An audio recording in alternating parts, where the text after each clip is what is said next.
Bonjour à toutes et à tous, ravi de vous retrouver sur le plateau d'APE pour votre rendez-vous hebdomadaire Agir pour l'environnement. Aujourd'hui, on va parler de la collecte. Alors je sais que c'est un sujet qui est plutôt polémique, c'est pas l'objet de cette émission. On est là plutôt pour essayer de comprendre. Pourquoi? Parce que agir pour l'environnement, c'est possible. En tout cas, moi j'y crois. Tout de suite, le sommaire.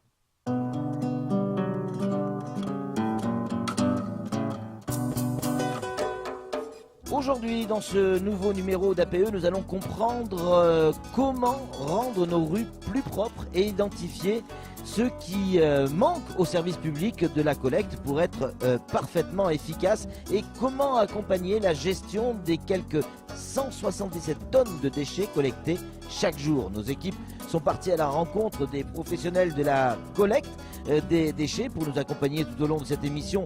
Nous avons le plaisir d'accueillir et de recevoir Saïra Mohamed, simple habitante et citoyenne engagée tout de même, Yab Ismaël, que l'on connaît bien maintenant de la DEAL, Andrian Toilibo, directeur d'exploitation de chez Enzo Recyclage. Et on aura Anne-Constance qui nous livrera les petits gestes simples qui peuvent tout changer.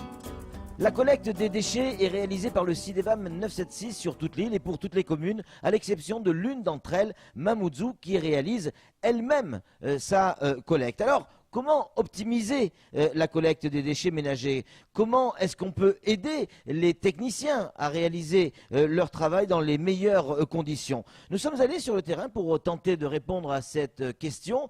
Avec nos invités, nous allons découvrir cette enquête réalisée par Pierre Bellucci, Leslie Vimeni et Abbas Alidi. Tout de suite, regardez ce reportage.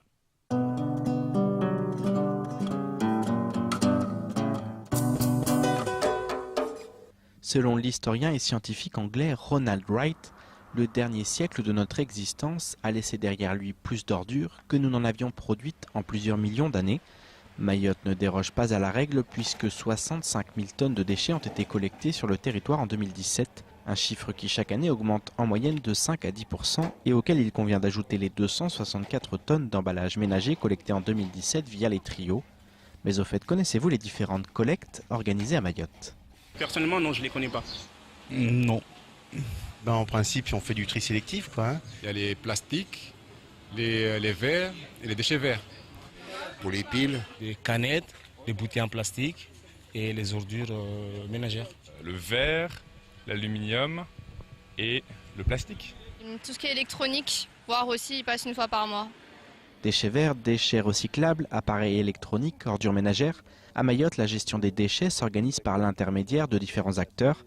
Les ordures ménagères, les déchets verts et les déchets encombrants sont en grande partie collectés par le CIDEVAM 976, à l'exception de Mamoudzou qui gère elle-même sa collecte. En ce qui concerne les déchets recyclables, depuis 2008, plusieurs éco-organismes s'en chargent à l'instar de Corépil, PV Cycle ou encore Recyclum, spécialisés dans le recyclage des lampes, des équipements électriques professionnels et des petits appareils extincteurs. De son côté, Enzo Recyclage assure la collecte, le tri, le conditionnement et l'export des encombrants et des déchets industriels en vue de leur valorisation. Créée en 2006, la société rapatrie tous les déchets sur son centre de regroupement et de tri situé à Kaweni. Ici, nous sommes dans le centre de regroupement de l'ensemble des déchets que nous collectons. On a à peu près une quinzaine de véhicules. Différents véhicules, différents types de véhicules qui sont adaptés à la demande du client. Donc ensuite, ça vient en vrac, ensuite c'est trié, et c'est conditionné par type de déchets ou par type de déchets valorisables, je dirais.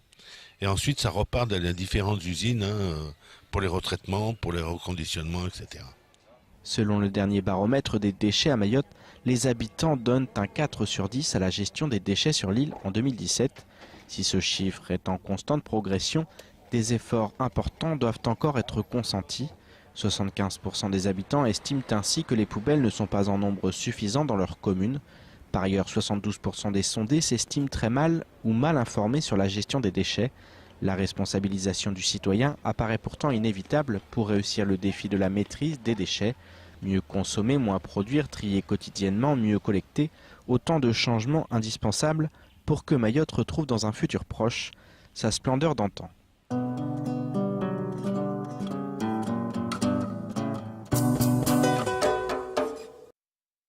Oui, bien sûr, il y a des choses à faire. On l'a vu avec ce reportage, avec nos invités. On va les représenter. On a Saïra qui est avec nous, qui est habitante et citoyenne engagée. Saïra, bonjour. Bonjour. On a également Iyab Ismaël, qu'on connaît bien sur ce plateau de la DEAL. Bonjour. Bonjour. Et on a enfin Andrian avec nous, Tolibo. Andrian, bonjour. Bonjour. Pour Enzo Recyclage. Et puis forcément, on a Anne-Constance qui nous rejoindra en fin d'émission. Pourquoi on dit, mesdames, messieurs, que la collecte ne marche pas bien à Mayotte? D'abord, est-ce que c'est vrai qu'elle ne marche pas bien, Iyab?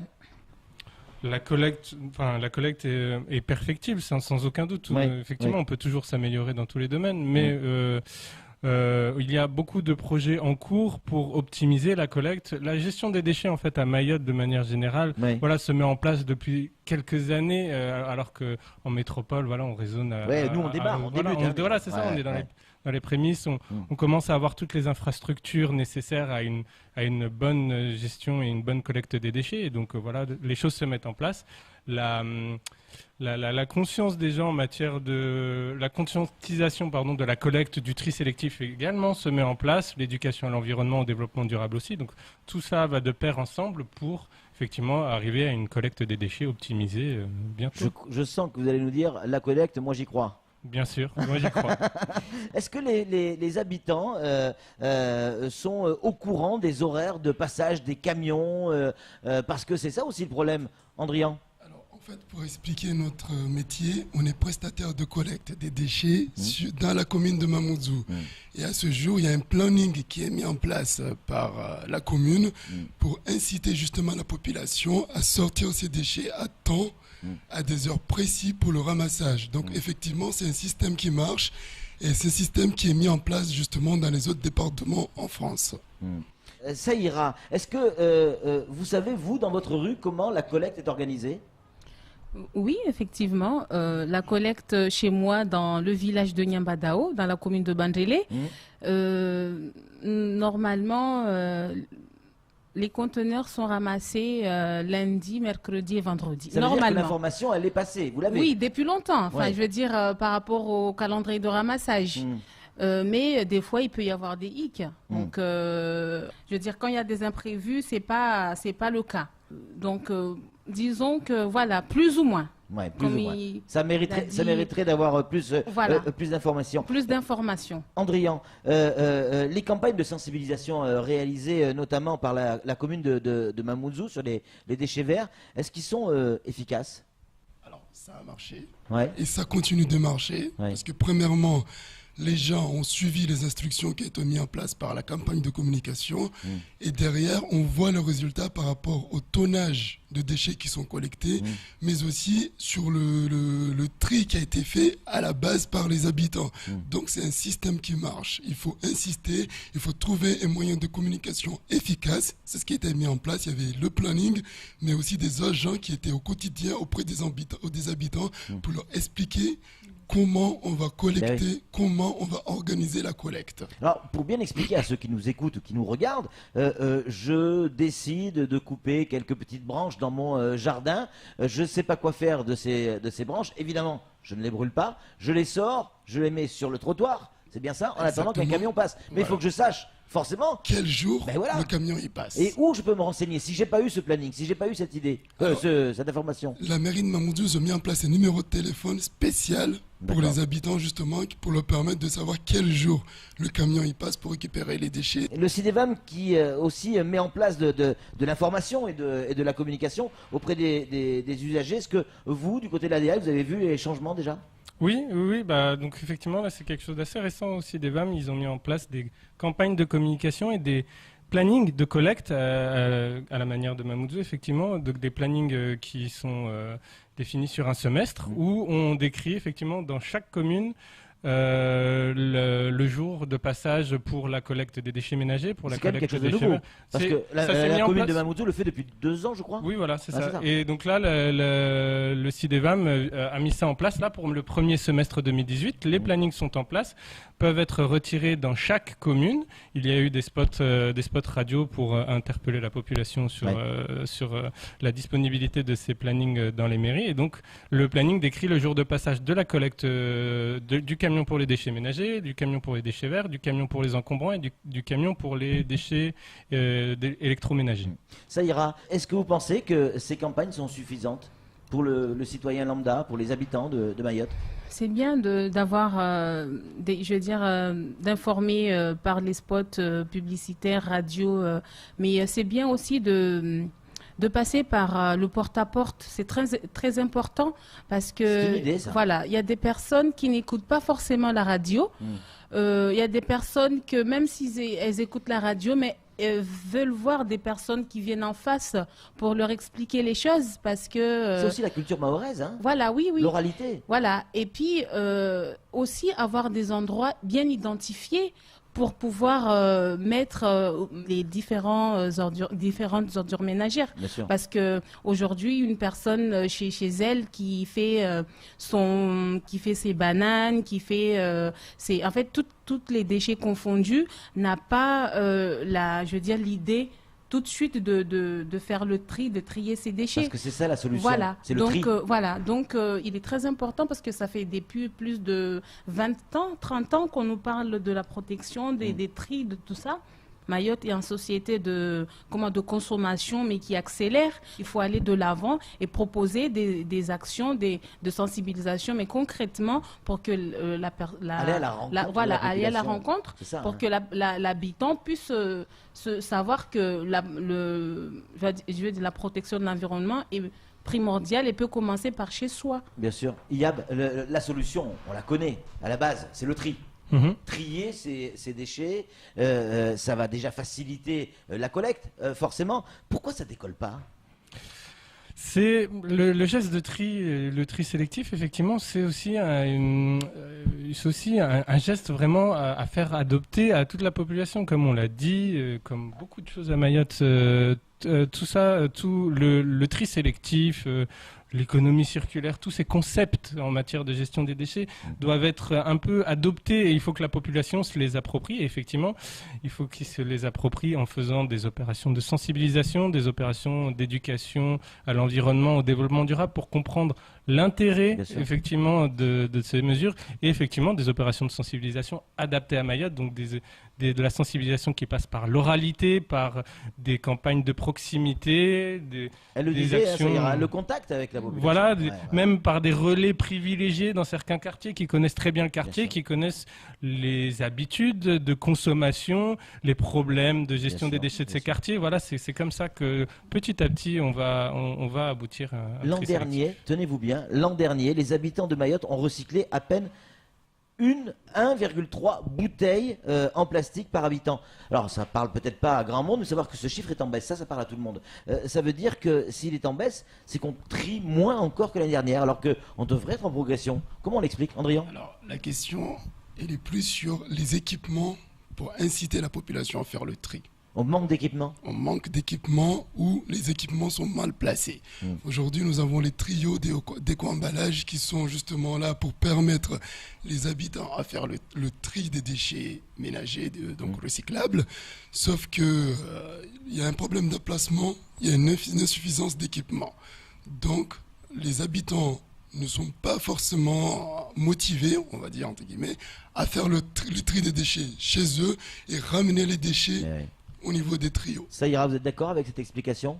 Oui, c'est vrai, parce qu'il y a des personnes qui voient ces trios, pour eux, c'est je vais caricaturer, des choses qui sont placées au bord de la route. Mais il y en a qui ne maîtrisent pas du tout ce que c'est. Il y en a qui le maîtrisent, mais voilà. Donc il faudrait, c'est ce qu'on a dit, il faudrait essayer avant de mettre en place des dispositifs comme ça, il faudrait essayer de sensibiliser la population en amont pour savoir que voilà, il y aura telle infrastructure qui va venir pour tel objectif, pour que la population puisse s'en approprier.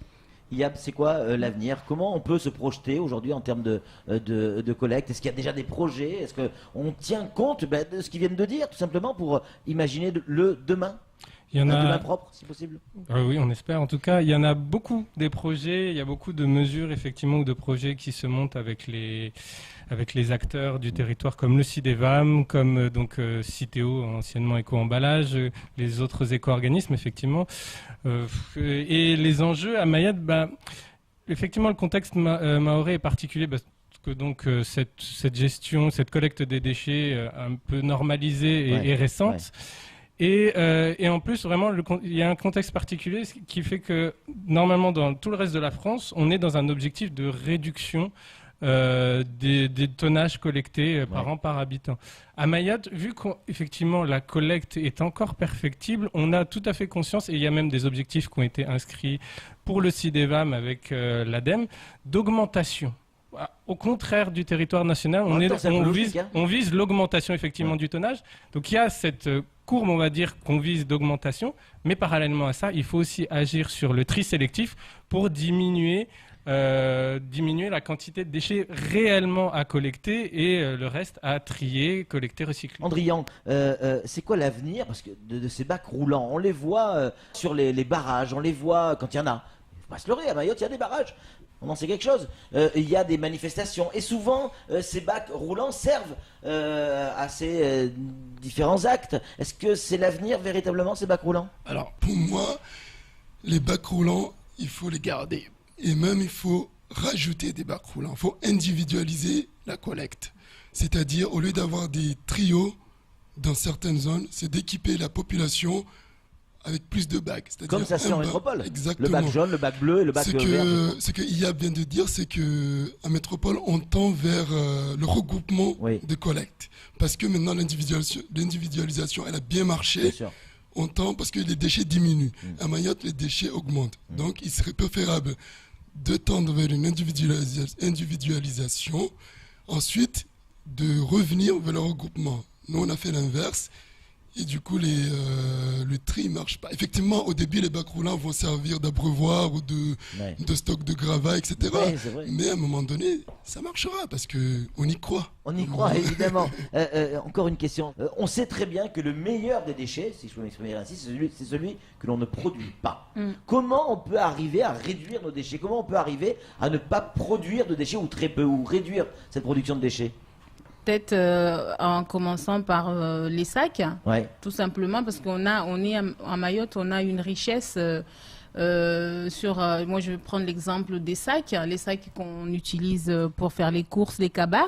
Au lieu d'avoir les cabas plastifiés ou quoi, on peut commencer à responsabilité, lancer des marchés par rapport aux associations, les mamans qui font tout ce qui est tressage de sacs et tout. Bien sûr. Et puis, petit à petit, après moi je suis pas professionnelle, mais je veux dire, essayer de voir ce qui marche ailleurs et proposer à Mayotte selon l'évolution de la société. Pas forcément d'interdire tout de suite, mais essayer de mettre en place des petites, au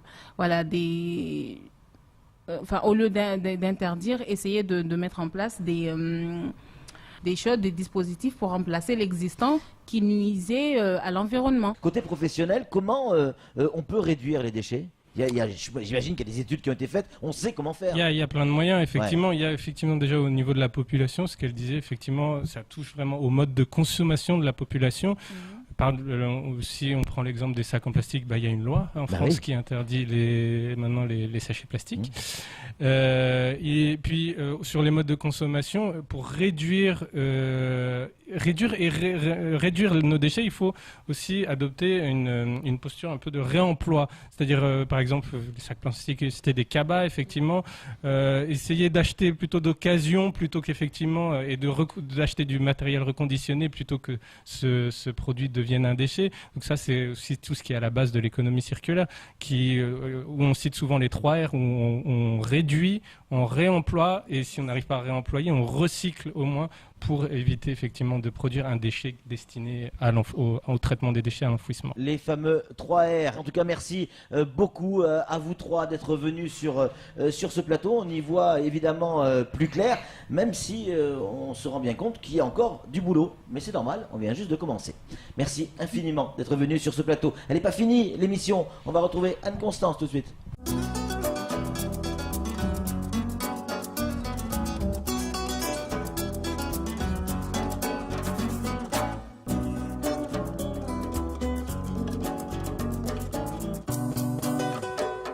Bonjour Anne-Constance. Bonjour Patrick. Les campagnes de sensibilisation qui sont entreprises par la commune de Mamoudzou notamment, est-ce qu'elles ont eu un effet concret sur le terrain? Mamoudzou a initié 2 campagnes de sensibilisation dans la dernière année et demie.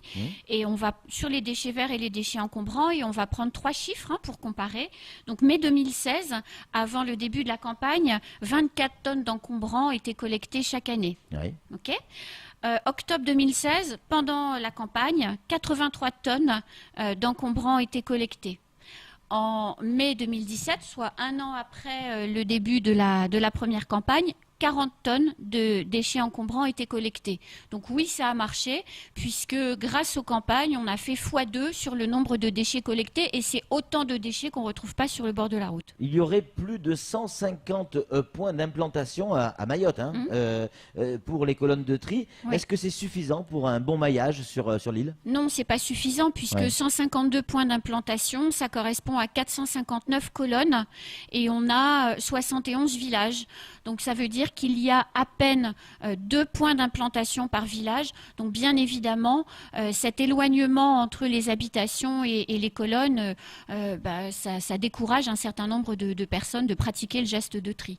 Quand ils savent, comme le disait tout à l'heure Saïra, quand ils savent à quoi correspondent ces espèces de choses qui sont implantées au bord de la route, sur lesquelles il n'y a plus d'affichage ni rien. Est-ce que ces campagnes de collecte organisées par les différentes communes ont pour vocation à durer? Parce qu'à partir du moment où on sait, ça y est, on n'a pas besoin de nous rabâcher les oreilles en permanence.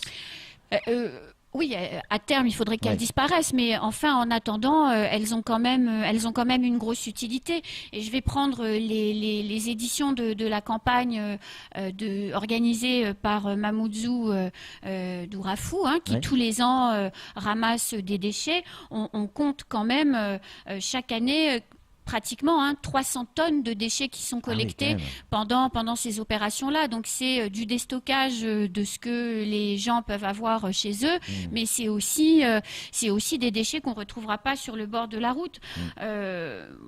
Juste comme ça, un petit chiffre pour comparer, parce qu'on parle en tonnes et c'est pas très parlant. En un week-end, au travers de cette opération, c'est l'équivalent de 329 Twingo qui sont mis à disposition du service public de la collecte. Ah oui, quand même. C'est énormissime. Donc oui, elles ont vocation à disparaître, mais au regard des chiffres, je crois que c'est pas pour tout de suite. C'est clair, c'est clair. En plus, il faut aimer Twingo. On nous dit que, enfin, sur mes fiches en tout cas, j'ai 232 ateliers de sensibilisation. Je sais pas, c'est beaucoup, c'est pas beaucoup? Non, c'est pas beaucoup, puisque 232 ateliers de sensibilisation. Déjà, c'est quoi un atelier de sensibilisation? Alors, c'est 2 heures que des équipes de professionnels prennent pour parler soit à des enfants, soit à des personnes dans les villages. À chaque fois, il y a entre 10 et 15 participants, d'accord, 2 heures où on explique comment on recycle les piles, comment on recycle les ampoules, comment on pratique le geste de tri. Non, ça fait pas beaucoup, parce que ça fait à peine 3000 personnes qui sont sensibilisées en une année, et on est 200 000. C'est ce que disait Saïra tout à l'heure, plus de contact avec la population, en fait. C'est quoi les secrets des châtis pour cette semaine? Alors, un secret des châtis qui est un demi-secret, puisque... Attention, un secret, on ne doit pas le répéter. Non, mais là, ceux-là, on va les partager.